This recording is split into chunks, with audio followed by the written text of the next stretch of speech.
Hello. Hey, everybody. Thanks for joining me live.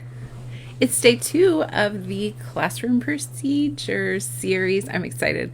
This is a fun day because I get to show you what is totally working for me. So, if you're here, will you drop a yes or a no? Do you have classroom procedure cards in your classroom right now? Have you used them before? Yes or no? So drop those in there. And I'll just kind of tell you about what I did in the past. It's been a couple years now when I saw this really big need for procedure cards in my classroom, and that's when I kind of started thinking about all those different things that I wanted children to be able to do independently, and I needed a little help teaching them because I had always had some students that had been in our 3-4s program that moved up to me. And so they already kind of had a pretty good idea of what to do. And then a couple years ago, I got all new students, and all of the students had never been to school before. And so that was like, whoa, 10 little bodies all not knowing what to do, none of them. And so this is when I was like, I've got to do something. And so my solution was creating classroom procedure cards, and it has worked really well. So if you're just joining us, drop a yes or a no in the comments on whether you currently use classroom procedure cards or not. And like I said, I found a need for them because of a class of kiddos that came in that nobody had been to school, and it was pretty eye-opening experience for them. And so I felt the need to create a system, something that could help them go through the steps of what to do at school. And there's so many things we do each day. So I see a couple of yeses. Awesome. I'm glad you use them. I hope you love them as much as I do. They've really helped me save my voice and help my kiddos be independent. If you watched yesterday, it was day 1, and I talked about why, and like the 4 main reasons that I love visual procedure cards is that my children know my expectations. I am making sure to communicate those through the procedure cards. I have less behavior issues because they know what I want them to do. They are becoming independent, and eventually they'll be able to go through the procedure by themselves with the visual as a tool if they need it.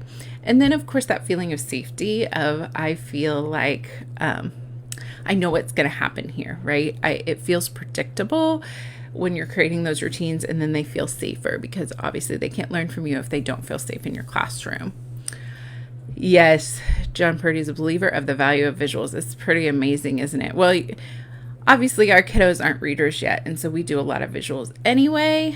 But sometimes I see, in classrooms there's written out rules, classroom rules, but really a lot of that's just noise to our children because they can't read it yet. And so it's just something on the wall with letters, and they may not even know their letters yet, right? And so that's why the power of visuals is so big.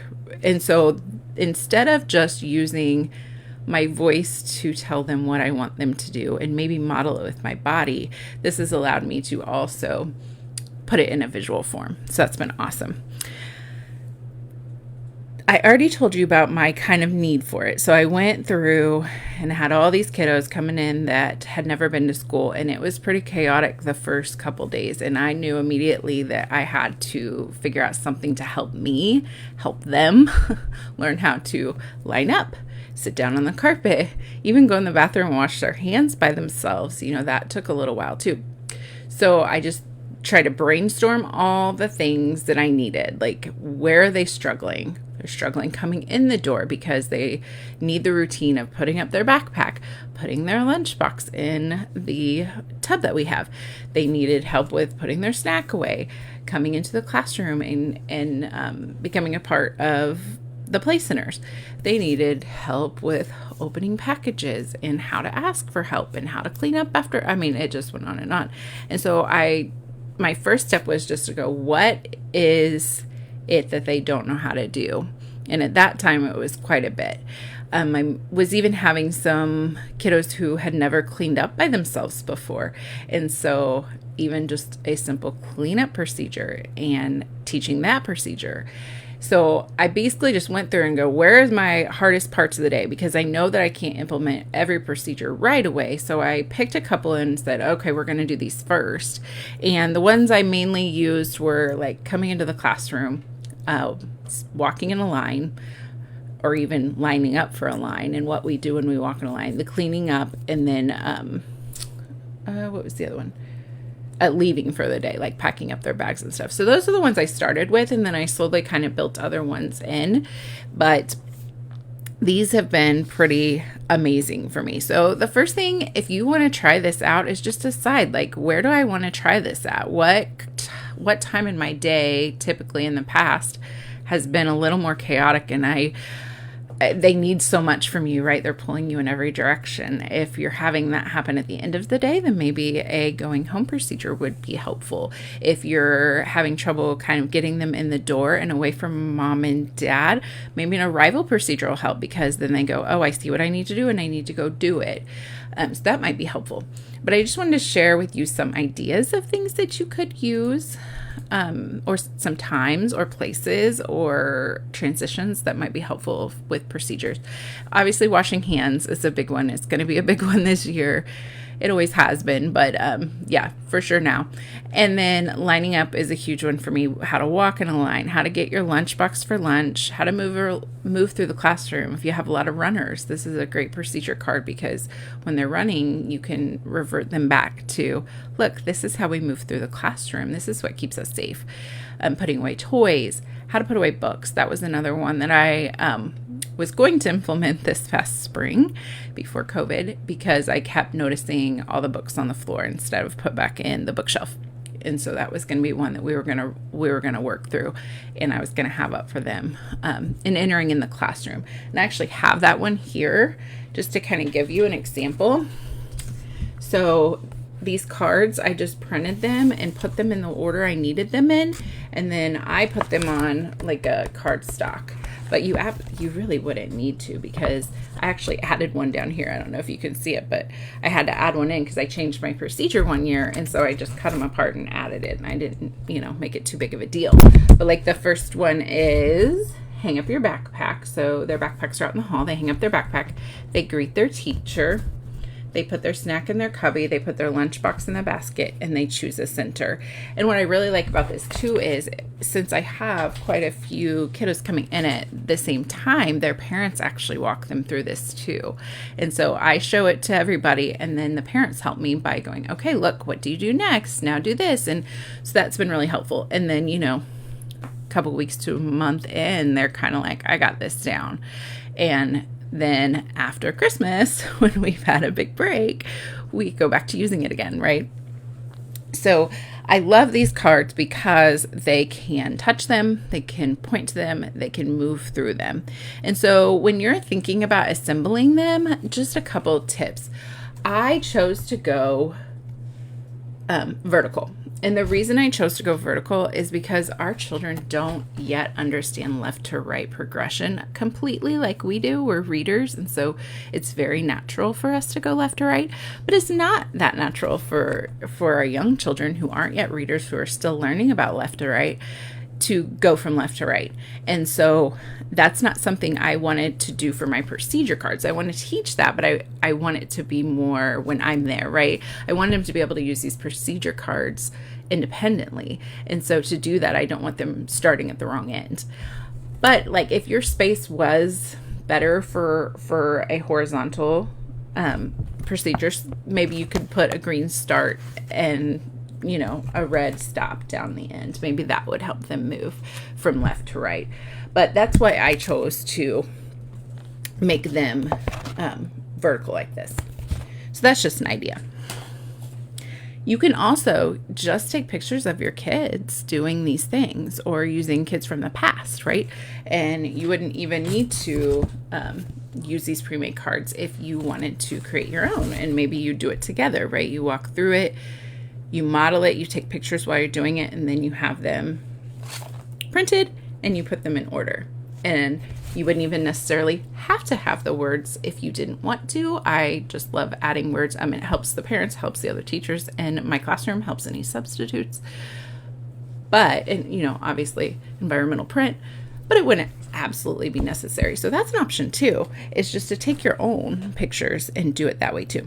Okay, and then some things to think about when you're placing your procedure cards in your classroom. I always like to make sure mine are low enough that they can touch them and look at them closely if they need to, and that they can kind of go through them in their mind and touch them, which is awesome.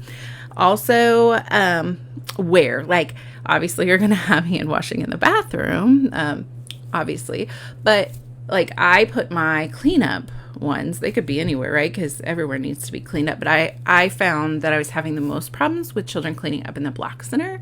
And so that's where I decided to put my cleanup procedure just right there in the block center, right in front of them, so that they can go through it and I can reference it while we are cleaning up that area that tends to get messier than the other areas. But you could print multiples, right? I could put them in every center and that would help them visualize it in every center. You could do them specific to that center, right? You could put pictures on there that are specific to the Black Center, specific to the Art Center. You could do all those things too. Let's see. I also have, like, when I'm entering the classroom one, I have that one just outside my classroom door. I think, I don't know if I have a picture. I don't know if you can really tell, but this is my door on the left side, and this is down low on their level, but it's outside the door, and I like it outside the door because parents can help me help them go through the procedures. So there's that one I just showed you. This was an old version. I had to add the card about putting the lunchbox in the basket, so I just cut it apart and add that on there. And let's see, here's one that I put on the back of the door, so when we're lining up, they can all see it behind me. This one I do place a little bit higher because if I placed it real low, then they all would be like looking around each other while they're in the line. So I do place that a little bit higher. I think I would almost like to make it bigger, so that may be something I do too, is enlarge it so that they can see it better. But I walk through these steps before we go out in the hall every time so that they start seeing this is what she expects every time. And it gets to the point where you don't have to necessarily do it as often anymore. Or they'll tell you, they'll be like, remember, we gotta follow the person in front of us, and they'll point to the procedure. You're like, yes, awesome. They're, almost doing it for me, which is always a bonus. Then I also like to incorporate songs. So when I teach my procedures, obviously we go step by step, and I teach them first, then I model it. This is what this looks like, right? And then we practice it together. And sometimes I'll add a little song to them, because then you're adding, not only are you got your visuals going on, you've got your auditory learners as well, right? And so I'll sing a song with it, and that will help cue them. Like this first step on this one says, listen for the lineup song. Well, when they hear that, then they go to a lineup spot and they stay in line and listen to the teacher. And so pretty simple procedure. That one's pretty short, but it gets them from where they are in the room to a lineup spot using that lineup song in their ear in the song. So I like to combine the two because that's super helpful. And sometimes that tune just makes them go, bing, I got to do what the procedure card says to do. And they can work through that. And then I wanted to show you, here's some other ideas for things that you might use a procedure for in the classroom. We've talked about entering the classroom, moving through the classroom, using the restroom. We have a restroom in our classroom, so they can use it whenever they want. So it's important that I teach them how to use it appropriately, and things that aren't allowed to do in the bathroom. Washing hands, cleaning up your toys, snack time. What does that look like? Cleaning up after themselves, lunchtime, coming to sit at the carpet. That was when I struggled with my students that had never been to school, my whole class of them, that none of them understood what I want them to do. So that was an important one to teach. Lining up is always a good one. Walking in the hall, reading books, putting the books away, painting. You even make a procedure for this is how you paint. You put up the paper, you put on your schmuck, you paint on the paper, you put it on the drying rack, whatever it may be. And then being safe with toys. This is a good one too that I always run down before we go to centers. remember, this is how we're safe. This is how we're safe with toys. And it walks through them not throwing the toys, not standing on the toys, and keeping the toys safe and keeping us safe. And if you do naps, nap preparation would be a good procedure, especially if they have any ownership in that. Going outside, even the playground rules, right? You can make those into a procedure. When we first go outside, we walk until we get inside the gate or whatever it may be, and then packing up to go home. And then packing up to go home has been extremely helpful because I found that my children are kind of tired and done, and so they need a little bit extra help. So that's pretty much, let me see if I got all my notes. Oh yeah, and also just remembering to use words like first, next, then, last, finally, because not only are we teaching them what we want them to do, they're also starting to see procedures, and they're starting to use those words, those sequencing words, which is awesome too. So you're sneaking a little bit of that in there, which is awesome. And then you rinse and repeat. And this isn't going to just magically fix it all. You still are going to have to teach them, and you're still going to have to repeat them. So just remember to manage your expectations, because some children will catch on pretty quickly to this. Maybe they already have some prior knowledge, and that will help them get there faster. And maybe other kiddos don't have that prior knowledge, and so it's going to take even longer for them to grasp this system. And the best part is when some of your students start really getting into these routines, these habits, then they can help others too. So that's always helpful. And then I think someone mentioned last week, it was awesome when you have a new kid come in, because then these procedures really help them, and all the children can help them as well.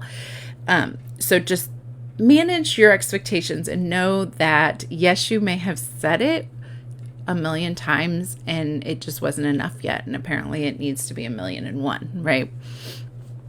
And then going through those modeling steps, even like when you're modeling washing your hands, like actually get them in the bathroom, get them watching you, scrub the soap, teach everything, assume they know nothing.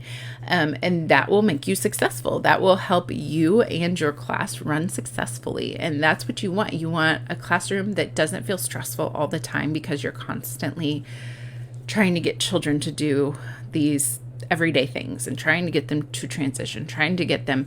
And this I've found also helps with transition. I actually had a child that struggled when it was cleanup time, which is pretty common. And so I would go to her right before cleanup time, and we would walk through the steps. Look, this is what's going to happen. The bell ringer is going to ring the bell, and you're going to go through these steps. This is what's happening next. And so they can also be used as a prep for transitions too, which is really helpful. Side note, I keep all these procedures up all year long. We may not need them all year long, but I do keep them up all year long. But I don't put them up until I have gone through them, because I don't want them to be something that they ignore on the wall.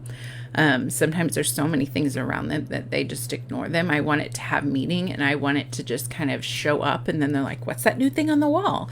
So I don't have them all up at the beginning of the year. I wait and I go through and teach them, then put them up, and then I leave them up, because then they have meaning to them, right? We've talked about them. They were new. They were exciting. We practiced them. We referenced them. So then I leave them up, and generally they don't necessarily need them, but they're there if I need them. And they're, maybe they're wandering around at the end of the day. Oh, look here, let me show you, and walk back through. And then it's kind of like, oh, ding, now I remember. And they go and do it. So that's kind of how I use them. And it has worked beautifully, especially with my children that need that extra structure and need that extra visual, when me just saying it isn't getting through. I don't know if you've ever had some of those children where you're talking, and it just doesn't seem like it's sinking in. These visuals have helped so much with that, because they can go up and see it. They can touch it. They can hear it when I'm singing it too. And also I've even started adding in some visual, like some movements. So I had one child who really struggled to go get his backpack at the end of the day, because the backpack was out in the hallway. And so he couldn't see it. And so he really struggled and would just kind of walk around aimlessly, like, I don't know what to do. And we'd be singing the song, and I'd be trying to get him to focus on the steps, and nothing was really working. And so I started adding movements to it. And so we would do this, like the straps of your backpack, get your backpack, get your backpack. And I would start singing it. And then I'd point to the visual, look, backpack, get your backpack. And then I'd walk him out. And so then ever since after that, I would be, get your backpack. And he would, oh. So the visuals weren't helping as much for him, but I was still able to use the visual as an anchor. And plus it reminded me, right? It reminded me of, look, there is a procedure to this and he doesn't know it yet, so I need to keep doing it, and maybe I need to find a different way to do it. So I was combining the visual, the auditory, and the kinesthetic, and that's where his sweet spot was, right? I finally found his sweet spot. And so combining those three are pretty awesome too. So if you can make some sort of movement for it, right, then that's going to increase your success even more with children picking up these procedures quickly. So any questions, let me know. I just wanted to show you the procedure cards I have available in case you don't want to make your own. There's like 14 of them, and they include like 5 songs, and you can put them together. I put a link in the description, but I wanted to show you, I just added like an editable component because I wanted you to be able to add, I know with things changing so much with COVID, there's going to be different procedures for everyone now, and it's going to look different by state, by county, by classroom maybe. So I wanted the option on these for you to be able to make your own. And so I wanted to show you a quick video of that. Let me close this.